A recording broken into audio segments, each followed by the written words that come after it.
you and Anne are fairly private. You're not a social media couple nor a love team whatsoever. Did you and Anne consciously make this decision at some point in your life that, hey, we're not gonna like be public about our relationship? Because in today's day and age where social media relationships, it just comes with a lot of money to be made, right? Yeah. It's so rare to find two big names, two public figures not create like this social media relationship online. It wasn't a conscious decision. It was more just, I think, based on our personalities. That's how she is naturally, and that's how I am naturally. We're not oversharers, and she's a pro. She's been doing this for X number of years. She started working when she was 12. For me, it was a conscious decision right in the beginning when I started doing media online, because I knew digital media was very different from TV, and I really wanted to make a name for myself. Yeah. So I tried not to use her, because I know a lot of people would be commenting, oh, you just use your wife to whatever, be famous, or you wouldn't be famous without Anne. Whereas I can stand here today and say, okay, I never really rode that tail to kind of build the platform that we have.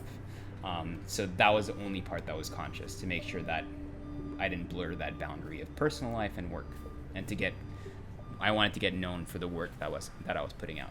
Yeah, and I mean, that could be so dangerous too. I mean, being a social media relationship can be very dangerous. I remember back in the day when I first met my girlfriend, and then again, it was a different time. It was the daily vlog era where your life is online.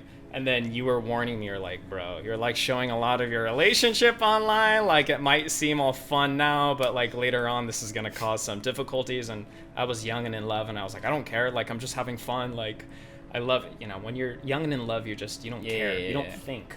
And then it took a few years for me to finally feel that and understand why putting your relationship online it's draining. It's so difficult. It's so difficult. It's draining. Relationships are perfect. There are ups and downs, but for online, you have to show only the ups, which is stupid. Like, I'm not talking about you guys specifically, but I'm talking about just any other couple out there. What happens when they break up? If you're a love team and you get a contract for a love team, there's not allowed to break up. Exactly. There's a clause there. I've spoken with like some A-list celebrities about like, oh, so who did you date in your past and this and that, and then they're just like, I just dated them because like it was just easier for my life, not because I like them, but these are like showbiz people. Yeah, of course. You know, and they just did that, yeah, because in their and contracts. So knowing that, I don't think that's right in any way. Has Dahlia like been? I'm sure she's already received like brand deals or endorsements. She does, yeah, she has. But we were very conscious to not accept too many. Does she have a page? No, just so you it's just all do it it's all through with Anne. us. It's all with Anne. Yeah. Okay. All of their deals. She's the momager of that. Yes. So it's Anne. No, I help with the contracts, but it's just Anne and Dahlia each time. Damn, dude, she's probably making more money than me. You've made enough money, remember? Yeah, I'm a minimalist, dude. All I need is like it's a small amount.